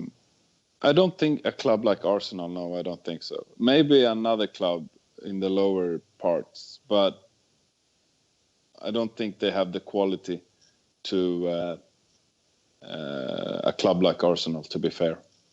I think level side sort of thing. Yeah, I would say that. Oscar Lewicki is a good player. I'm not saying it's bad players, but I don't think they have the top quality that is demanded. Fair point. Nicely diplomatic. I like that. Yeah. Let's sort of bring it back to Arsenal now. I've satisfied my curiosity. We just sort of wrapping up the Santi Cazorla talk then. So let's say, for argument's sake, we know Arsenal's got a couple of quid in the bank. Whether he'd use it or not is another question for a rainy day. But let's say that the money is available in January and a player is out there that we feel that could strengthen that position. I think one of the listener questions was this, Danny, wasn't it? From memory, somebody asked us who we would look at potentially to provide. There's lots. Yes, that's one of them. So whoever it was, here's your question. David, is there anybody? I appreciate you're not half as much of a geek as me, watching every game from all around the continent at stupid o'clock in the morning. But is there any player that maybe you've seen in the Premier League, for example, or in the flesh that you think could come into Arsenal and do a job, almost in a way like a Kim Kallstrom did, for example, for 6 months? That's a bit unfair because I wouldn't have brought Kim Kallstrom in, but he did an absolutely excellent job on a sunny afternoon in May, so I won't knock that one. But yeah, I hope we could find someone who didn't have a back injury. But no, I have to be honest. There's not one out there that I'm aware of. Although I am totally aware that Santi turns 32 in like 10 days' time, and we need to find a long-term replacement, not just someone to get us through 3 months. Yeah, no, that's a very, very fair point. Danny, is there anybody on the tip of your tongue that you've seen or heard me bang on about, or anyone you fancy? There's that young kid at AC Milan. Locatelli, not going to happen. No, they are not letting him, or is it Bonaventura? I've messed that up, haven't I? Who? Their 12-year-old goalkeeper who's... Donnarumma. Oh, yes. wow. Yeah, Wow. just the £60 million buyout clause. That'll be fine. You know, my love of Italian goalkeepers. Been an Inter fan and always been an admirer of the goalkeepers of Juventus and AC Milan. You're quite fond of them as well, aren't you, Rami? I nearly called you Shabby then. Okay. First Shabby of the night, I everybody. was just waiting for that. Jesus. When will it come? I couldn't find you on your Skype because your Skype name is an Italian goal. I won't tell people what it is, but it's an Italian goalkeeper. And I went, oh, he's not there. And I went, yes, he is. So I've edited it, so I remember who you were. But yeah. Are you a fan of Italian goalkeepers? Who's your favourite ones? Yeah, of course, Donnarumma is an amazing goalkeeper. I mean, he's a perfect one. And then you can't not say Buffon. Look at his career. I mean, legend. When you thought he was down, he just became stronger, and I love that. Yeah, it's Danny. So you're not going to put anyone forward. So I'll ask the expert. I'd like Bale. I'd like Bale at Arsenal. He's a midfielder. He's injured for 6 months, so there's no good getting him in at the moment. Yes, he's done his ankle ligaments. I don't watch Spanish football. I don't know. Sacrilege. No, nor do I much, but I know that much. Go on then, Rami. Is there anybody that you, obviously watching a bit of football here and there and throughout Europe, is there any players that not so much could replace Santi, but could maybe come in and do that job, whether it be short term or longer term? Is there a player you particularly admire in that area of the pitch? It's so difficult part, but I have always said Julian Draxler. I know he's not a player like Santi Cazorla. I know that. But I have seen him. He's a young player. I have followed Bundesliga for a long time. He was amazing in Schalke. Wolfsburg bought him. And it was talks about him coming as well, I think. Wasn't it? Well, he was at Wolfsburg, yeah. Yeah. And I know he's not that type of... But I would love to see him in the club. Did the chairman of Wolfsburg recently say that they are open to letting him go? I mean, what they paid about 28 million quid for him in the money's summer? right, yeah. If the money's right, he'll go. But I know Dom... In there. He's fantastic. Dear Dom. Dom's a big fan, yeah. Dom's gone all wobbly just thinking about it. Let me give you one other name, Rami, seeing as you watch the Bundesliga. Thiago Alcantara. Do you think that may be a potential avenue? Yeah, it could be. That role? Yeah, but isn't he will cost a lot of money, wouldn't he? I think he will, but that said, Bayern Munich, under new management, Ancelotti's future up in the air. I just wonder if I can't help but feel we missed out with Vidal. I know Mr. Davies is not a fan, but he would be perfect for this role right he's now. Still available, isn't he? Especially if things go, if Leipzig do win the Bundesliga, which they're looking like they've got a bloody good chance to do if they can hold out over because they have a long break over winter, don't they? So they can recharge their batteries. If they do that, then Bayern are going to do wholesale change there. When they've got so many players like Ribery and who's the Dutch one? Whose name? Yeah, those Robin. two, they're always injured. They're just going to have a mass clear out of so many players and start again, because they may even look at the way that Leipzig are doing it, because they've just changed it all. And then I'm surprised Dortmund aren't having a better season, but there's plenty of clubs there that have got players that I personally like. But Draxler, it's fantastic. It's a tough one, isn't it? Maybe I'll give my thoughts if we have a listener question. What you should do is get Rami to come on the Football Hipsters with you, and then you can be all hipster with him and talk about all of the Scandinavian and German footballs. I'm sure Rami's a very busy man, but he's always welcome, of course. Yeah, thank you. That's a nice transition, Danny, because I've done something right. I know you have, brilliant done. We'll transition into listener questions then to sort of finish off our general talk on the pod this week. So who have we got? What do they want to ask? And crack on. We'll start off with one that we've had to Google from Dimitri for Rami. Is Rami a fan of the Swedish fish candy? Yeah, I had to Google it, to be fair. And I know it, and I love it. It's Malaco. It's a Swedish brand. If that's the one he means. And they have different kind of tastes. Licorice and normal as well. I know you guys don't like licorice, but I do. I love licorice. You do? Oh, Danny, yes. Danny likes anything sweet. Yeah, I like it. Yeah. If any of our listeners I know we've got Swedish Freddy. He's there. So if you want to send me some sweets from Sweden for Swedish Freddy, you get it done. We have amazing sweets, but it's dangerous because it's so much sugar in it. That's good though. That never stops Danny, Rami, trust me.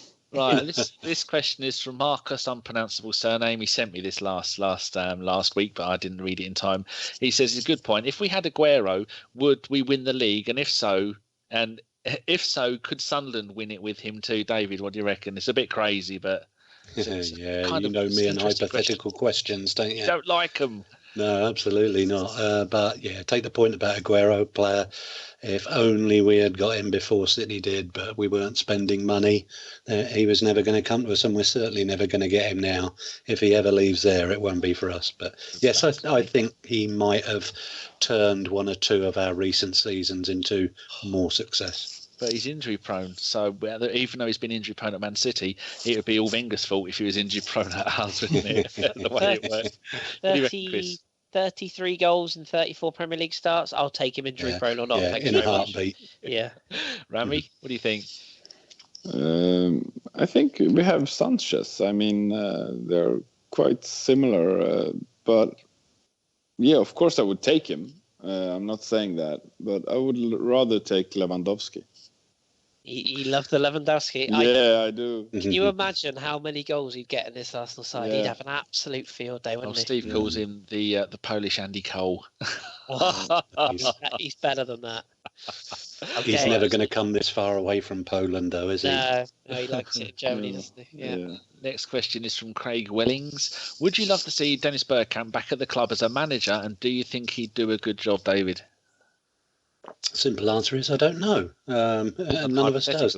Hypothetical. I would love to see him back at the club because I think that he has the sort of experience that would you can't teach kids what he has forgotten. You know what I mean? Yeah. That he was just the best footballer I have seen in an Arsenal shirt. I was going to say ever. No, I've seen one or two not in Arsenal shirts who made me just as excited. But as a manager, the best players don't always make the best managers. Let's put it that way. And it would be very difficult to be run by a manager who's not flying anywhere with the team. I saw Gaza playing an Arsenal shirt once. Does that count? I remember the game. I'd sooner not. Paul Mercer's testimonial, wasn't it? Yeah. Just what do you reckon? Just hold on. Is he a big enough legend at the club that he could come here, fail, and still be a legend? Or is that something we should worry about? I almost wouldn't want to risk it just in case, because you know what some of our fans are like. Well, I say quote unquote fans. I think that the problem you'll always have with Dennis is the flying thing. I think that's the biggest issue you're always going to have. I just don't see how it'd work. He's having a lovely time in Ajax. You know, he's got so many friends and family here still, and he's still very well thought of. Reading Wright's autobiography, right, he absolutely adores the man. It's scary, but I could see him managing at the club one day, but as I say, I kind of almost want to leave the memories alone just in case it all goes a bit messy. Rami, having been a teammate of his and spoken to him on many occasions, do you still speak to him? No, it was a long time ago now. If you ever do, let him know that we do a podcast named after him. Do you think he would ever come and be my Arsenal manager? It's the same thing. It's the smartest player I ever played with. And I wouldn't risk it, like you said. It's like the things he have done for the club is amazing. And I think the downside is it's not worth it. I mean, I'm not sure. Maybe he would be able to cope with it and handle with it, and he will get a first and second and third chance. But knowing him as a person, like when I played with him, I would leave it with the memories. I mean, it's the same thing with Thierry Henry. I wouldn't want him to manage the club because if he doesn't succeed, then I don't know. Maybe I'm a kind of chicken when it comes to that. No, we understand it. You don't want their legendary status to be blighted by having a bad run as manager. No, because it will destroy so much. We'll just get David Bentley back to manage the club then. That's the way forward. No, maybe as a like Pat Rice was. I mean, not having the full responsibility. An ambassador, or like Ronald Heroes is, for example, or something like that. Well, when De Boer left as manager of Ajax to go to Inter Milan, which had been a disaster, Dennis didn't become Ajax manager, so maybe he has no interest in becoming a manager. I think he wants to manage Ajax, doesn't he? I think that's part of. You look at Gio van Bronckhorst has gone into management with Feyenoord, and obviously we've seen what. As you say, De Boer did, and Koeman, and there's a long list. Patrick Kluivert, sporting director at PSG. Maybe Dennis actually likes being a coach rather than a manager. And Mark Overmars is technical staff at Ajax, isn't he, as well? So he's on the board, not the board, but he's one of the chief coaching development officers, whatever they call them. So maybe Dennis is quite happy just to put his feet up and enjoy Ajax. Good. All right, question from Lana Darwood, who has been on Chris's podcast many times. She says, ask Rami about Zlatan, and if he rates Gudetti or Isak more. I don't know what Isak is. Is that a person? Yeah, Isak is a player. He's a player in AIK. He has done really well this season. So So do you, so what do you think? What's your thoughts on Zlatan? Do you think it was a good move for him to come to Man United? I know he got a couple of goals in the League Cup the other night, but he seems to be out of favour with the manager. Yeah, but I think he does what he wants. I mean, he wanted to try England, and he did it. I mean, and the thing with Zlatan is like every time he has been questioned, he like delivers. I mean, even in the national team, in all the clubs he have been, when he has been on a bad run, people start to like questioning him. He goes and make a hat trick. He scores 3 goals, and like when he got 4 against England. Yeah, exactly. And that's the thing with him. But no, I think it's good to have him there. I think. Have you met him before, Rami? Zlatan? Yeah, I have. Is the persona exactly as it is? Because I get the impression he is exactly how he appears. I get the impression that is exactly what he's like. He's uber self-confident. Is he like that as a person, or is he just a little kitten in reality? I mean, I started to play against him when he played here in Sweden. When I played here, then we played together in the national team. We went out for having some coffees and stuff. So, but of course, he has amazing self-confidence. But I like it because he's so straightforward. I mean, you see what you get. There's nothing hidden, and I appreciate that in people. Then I don't always have to agree with them, but at least I know where I have him. It's worse with those players that having a hidden agenda or like is one way there and then another way to other people. Two-faced almost. Yeah, exactly. And you see exactly what you get. I mean, yeah, he's self-confidence, but he has delivered as well. There's a lot of people who have confidence but haven't delivered. I got a lot of stick on this podcast for saying at the start of the season, everyone said, "Oh, he's too old. He won't cut it in the Premier League." I did. We both and you him. did, yeah. And I said no. I said, trust me, and exactly what you've said, Rami. Every time he's questioned, you know, he might not be the quickest, but he was never the quickest, and he's still fitter than probably half the Premier League players out there, and he just keeps delivering. So and that's the thing. It has always been like that. From he was like 22 or 23. Always when he was questioned, he delivered.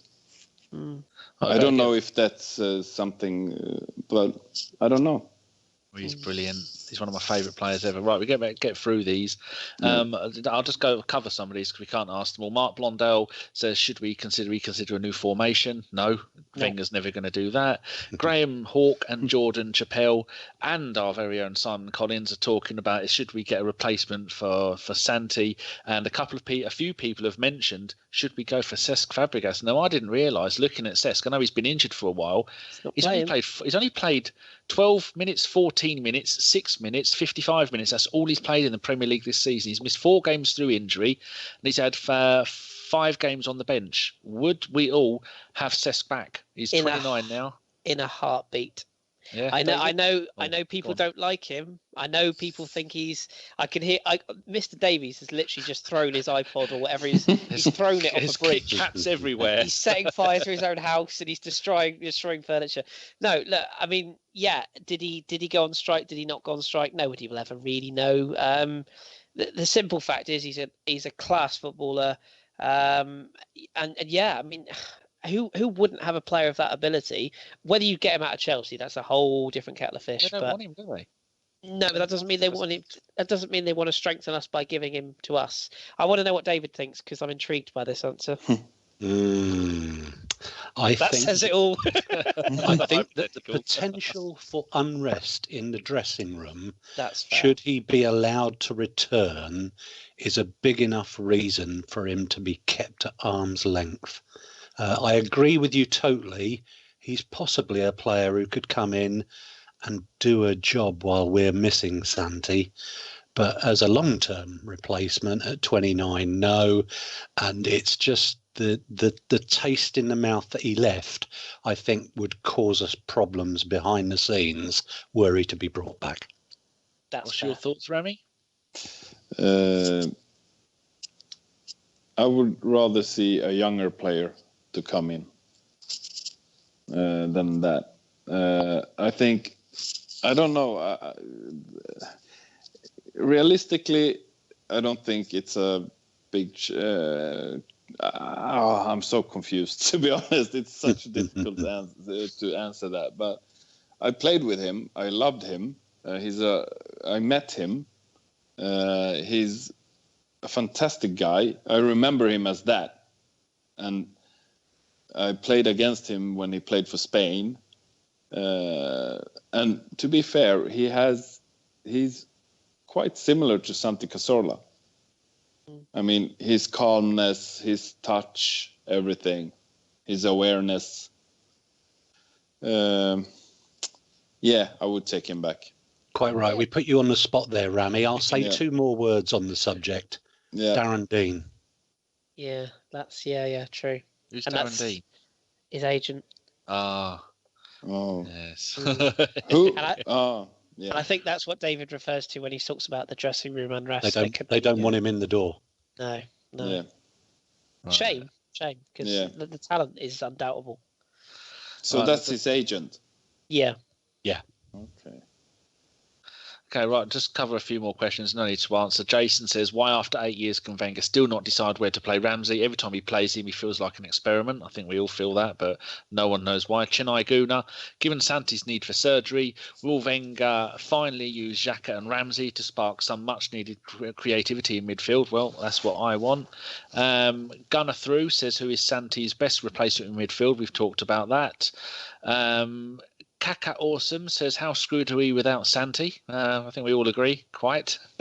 Nicky Wilson, he says, has fixing our defence over the last 18 months with Czech Mustafi Xhaka cost us in our free-flowing, all-out attacking football? I personally don't think so. I think we've been playing some stunning football. Does anybody disagree? No, I agree with you. No, I agree. David, do you agree? Yeah, absolutely. Lovely. There you go. That's a shame because Nicky's a good bloke. He likes to pull me up on stuff. He's a cheeky monkey. Footballesque AFC. Can Iwobi be played in midfield with Xhaka? He adds pace, creativity, and a good link up. Does anybody think he can? Sorry, who? I think Iwobi's future is in midfield, in the centre of midfield. Ooh. I think that's where his future lies. Interesting. Okay. Steve Wood says, on current form and performances, who starts out of Iwobi or the Ox? Personally, I'd have the Ox. Rami, who would you have? Iwobi. Oh, Kris? Iwobi. David? Long-term Iwobi on Saturday, I'd have the Ox. Well, there you go. Split opinions. AB Guna, is a change in system formation needed to get the best out of most Arsenal players? Is that something AEW is capable of? That's never going to happen. Does anyone agree with me that it's never going to happen? And don't break what doesn't need to be changed. No, I don't agree that it's never going to happen. Arsenal goes with the trends in the world game. So when Spain were dominant, we tried to play like Spain. Now Germany are dominant, we try to play like Germany. If something happens in the next couple of years that shifts world football tactically, Arsenal will shift with it. Whether we've got the players to make that shift is another story. But no, he's not as dyed in the wool. He's not as absolutely stuck where he is as people would have you believe. I don't think. There you go. I always feel slightly intimidated when David comes out with a fantastic answer. He's right. Yes, he's usually right. Right, I think that's Adil says, when does Oli Giroud start a game? Why not play Lucas, Alexis, Theo as our front three? Iwobi and the Ox are just not cutting it. I think we might see that soon now that he's come back. Rami, what's your thoughts on that? Playing Lucas wide left and Giroud up front. Yeah, I would like. I'm saying against myself, but I would love to change a bit. I mean, why not try it and see? And but I'm not sure. No, I hate those difficult questions. I think we all hate them, Kris. Yeah. He's Adil is saying maybe play Alexis in the 10. What's your thoughts on that? Well, under a minute. Yeah, maybe, but well, I'll simply say this. My worry right now is our next 5 fixtures: away at West Ham, away at Basel, home to Stoke, away at Everton, away at Man City.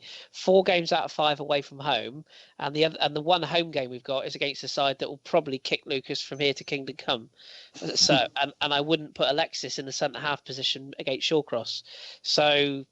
Yeah, I agree with Rami. I'd like to see us try it, but I'd rather wait until we've got no disrespect, a Watford at home, a West Brom at home, a Palace at home, rather than a big trip to Man City, for example.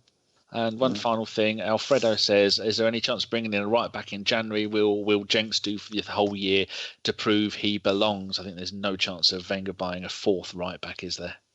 No.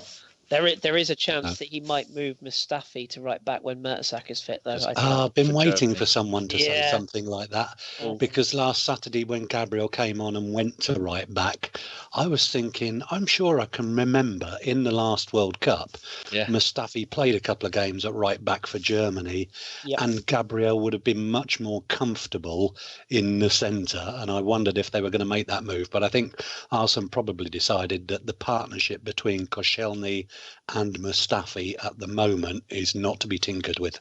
If I said that's exactly what I thought, Yeah. would people believe me, or would they just think I'm jumping on David's bandwagon?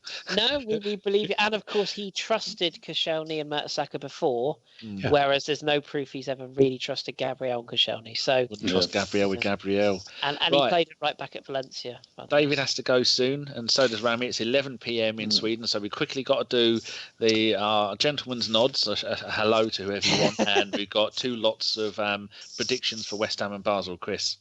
Okay. You're in charge. Right, let's rattle through the predictions first of all then. So let's start with West Ham on Saturday. Is it home or away? It's away from home at the Tesco Stadium, as Ross calls it. David, please, whoever goes to that game, please take care of yourself. Not in that way, in the normal way. West Ham Arsenal, Saturday, 5:30 kickoff. Score and first scorer, please. I'm going. Is it me? Yes. He didn't say a name, did he? Yes, I did. Oh, sorry. Yeah.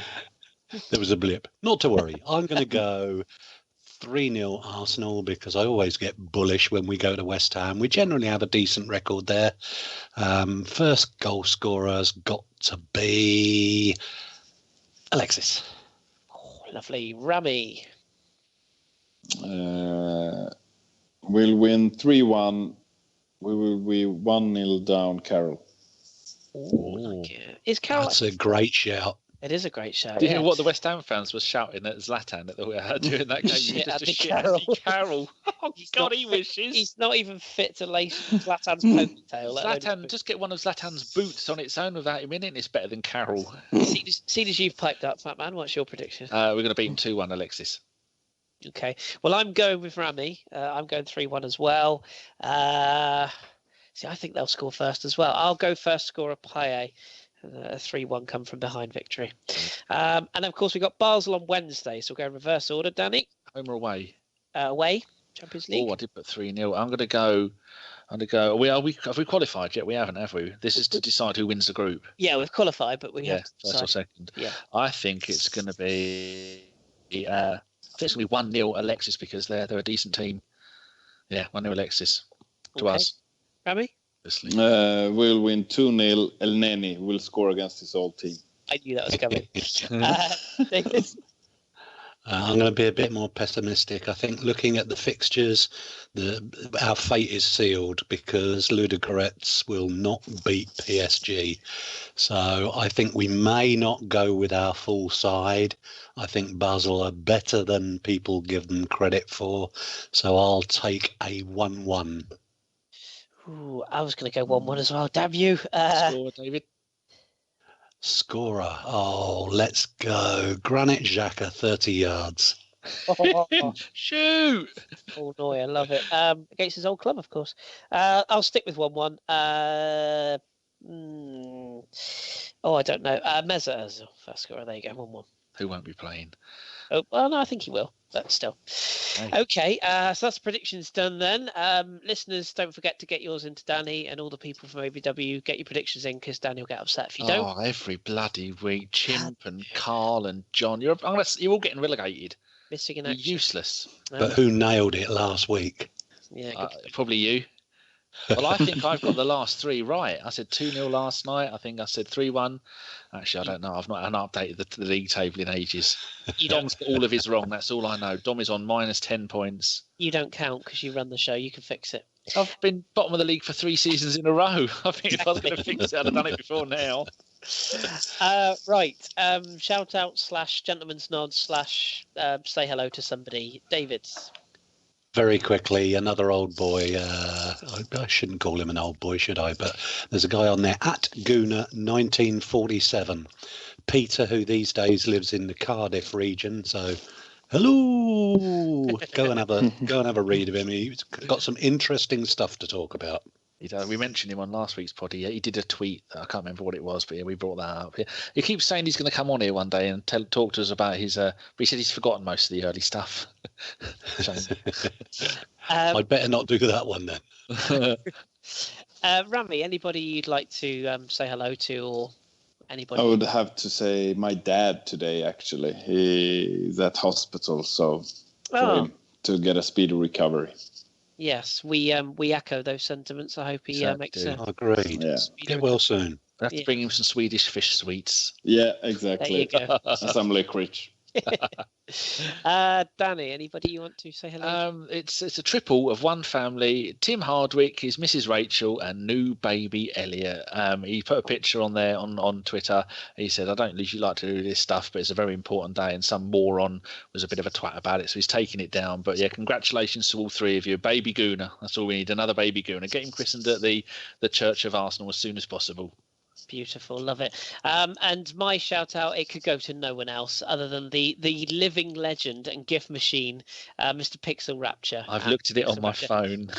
I set him a challenge a little while ago to make a GIF file of a member of ABW running over Danny running over a member of ABW in his wheelchair, and he has come up. It's fair to say he's come up trumps. I won't spoil it. Just go to my timeline. I'm sure Danny will tweet it from the podcast account. I've retweeted it. It is brilliant. And I watched it 4 times before I saw some cheeky Welsh face in the background. That's what got me. And then another 3 times before I realised the background is all a certain chocolate-based delight. Indeed it is, yes. For figures. It's fabulous. It's absolutely brilliant. So Pixel. And also, quick one to Gazman Jones. Gaz, onions are the devil. He'll know what I mean by that. David's got one last point he'd like to make. David? No, I have one last question that was asked for me by my neighbour in the stadium. Could I, if I'm talking to Rami tonight, could I ask him, has his son come out of the snow yet? Yeah, yeah, he have. Excellent. How are your sons progressing? Because you said on the last podcast they were I think one of them was training with a club. Was that right? Did I imagine that? Yeah, one is playing football, and the oldest one stopped playing football. Now he's playing table tennis. So, and the smallest one haven't started yet with anything. But they are doing something. That's what I'm happy for. Not only sitting in front of the computers and laptops and stuff. Well said, that man. Yeah. Can I ask Rami what he's up to at the moment? Is he coaching or anything? Yes, that was my next question. Ooh. You stole it. Well done, Danny. Say again. What are you up to at the moment, Rami? What sort of things are you doing? No, I'm not coaching. I'm investing, actually. We are 5 guys in a company that are investing in unstocked, unlisted companies. That is really funny. I don't know. One company we invested in was Acast. I don't know if you know what that is. Oh, the podcast people. Yeah. Yes. Oh, yeah, fantastic. It's a Swedish company, so I never knew that. Yeah, that's one of our companies that we invested in. They are part of the Football Ramble, Danny. Acast look after them. Oh, do they? Yes. Yeah. There you go. Are we talking things like penny shares here, Rami? Yeah, like the Wolf of Wall Street. That's how he started that, wasn't it? Yeah, you can make lots. There you go. Good stuff. Yeah. Fantastic. Well, that will bring us to a close then. We as usual, we appreciate everyone listening. Rami, as always, it's an absolute pleasure to have you on. Is this your 3rd or 4th time? I get confused now, but I think it's 4th. I think it's 4th. Yeah, I think so. Every time we have you, we always say the same thing. You're welcome back anytime, day or night. Whenever you want to come back, you're always welcome, and I'm sure our listeners will have loved listening to you. So thank you ever so much for your time this evening. Thank you, guys, and have a lovely evening. We shall. Don't forget to And I mention hope Simon's I blog. get the 100% again, so that's why I'm in it. That's why I can't say no anymore. I mean, until we get Dennis on, you will always be 100%, Rami. I can assure you that. Also, my thanks to David. Thank you for coming on tonight, David. As always, pleasure. Thank you for inviting me again. No problem. And Danny, you have to be here, but thanks anyway. I forgot to mention the blog. Simon Collins has our latest blog out. Manchester United's plight of a cautionary tale for Arsenal. Go to bergkampwonderland.co.uk. Go and have a look at that. Give it a read. And hello to OG for all the wonderful work he does with the blogs. Absolutely. We never have to worry about it. He's that bloody good. Amen. And the radio show. No idea what it's all about. The radio show will return on Saturday after the West Ham game. ABW Radio Twitter is no more because we never used it. So we'll be tweeting from the podcast account with the links. So look out for those as of now. Yes. Right. Okay. So our thanks once again to our special guest, Rami Shaaban. We wish him all the best. And indeed, thank you to my wonderful guest. That has been a Bergkamp Wonderland. Thank you so much for listening. And keep it Arsenal. Hello. Cheeky monkeys.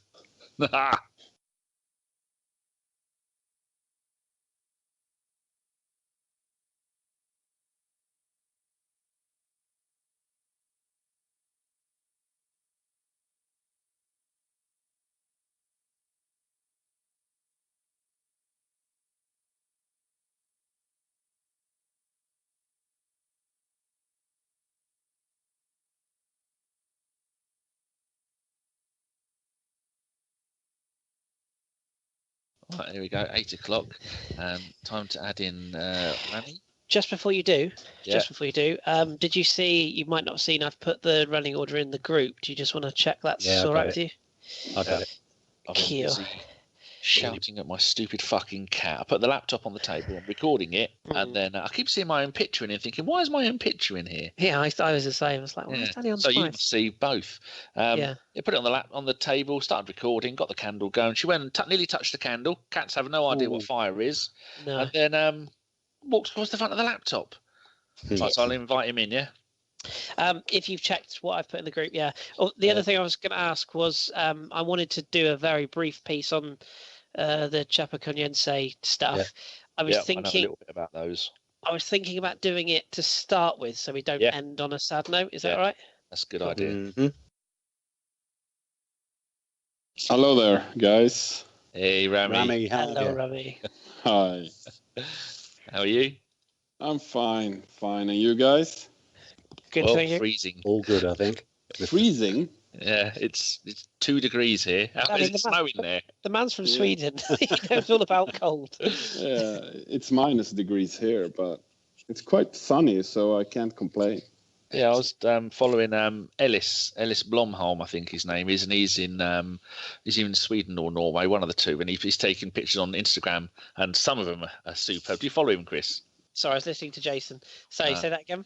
Yeah, Ellis, I think it's Blomholm. He's in one of the Scandinavian countries, and it's snowing, and he takes amazing Instagram pictures of the snow and him and his missus and all the stuff they're getting up to. It's brilliant. Oh, right. Really moody pictures. As in our Ellis, or? No, Ellis Blomholm, I think it is. Oh, yes. Sorry. Yes, I know who you mean. Yeah. Sorry. Yeah. I can't remember if I'm following. I should be following him. I think you are. I hope Fife is here. I've written him a brilliant intro. Can we cram this question in? Oh, so I have to click on it. Anyone would think I haven't been on Twitter for nearly 8 years. I know. Who'd have thought? Bloody hell, that's a bloody conversation and a half. Been in IKEA for 4 hours. Is that it? Yeah. Oh my goodness. I refused to go with Sean and her mum. I spent. Is that the one I heard on the travel news last week? You couldn't actually get out of an IKEA at one of the shopping centres. People were trapped in their cars there. Jesus. Chris, there's an entire conversation. No, literally the last question. It just says the bit about Zlatan, Guidetti, and Isak. That's it. Just the last part of it. Oh, Guidetti, God. There you go. Guidetti, wasn't he at Man City? And he went on loan to Feyenoord and scored like 1 million goals. That's true. Yeah. And then he went to Celtic and did nothing on loan, and now he's in Spain, is it? He's in Celta Vigo. Ah. Yes, so we have your Scandinavian We didn't say it was you, Rami. We just said it was. No, I saw that. A Swedish person, but we've already had someone who is asking a Scandinavian-based question, and I'm never sure whether they're taking the piss or not, whether it's okay to ask it. So, what's the question? Dimitri says, "Is Rami a fan of the Swedish fish candy?" Oh yeah, what's that? I've no idea. Fish candy. Yeah, I think it is like in Sweden. You know, we have loads of candy when it comes to you can buy by like gram. Yeah. All different kinds, and there is a fish candy that is pretty good. It looks like a fish. Oh, I'm just looking. If that's what he mean. Yeah, I think it is. It's called Swedish Fish, and it's made by it's a Malaco. fat-free food. Yes. Is it Malaco? I can't see the soft and chewy. Looks nice though. If it's sweet based, I'll eat it. I was gonna say you'll eat Anything it. with sweets.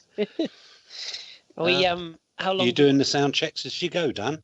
No, it's all perfectly set up on the laptop. So I record on the PC and the laptop, and then I always use the laptop version because it has us all in the same channel and the laptop on the other one.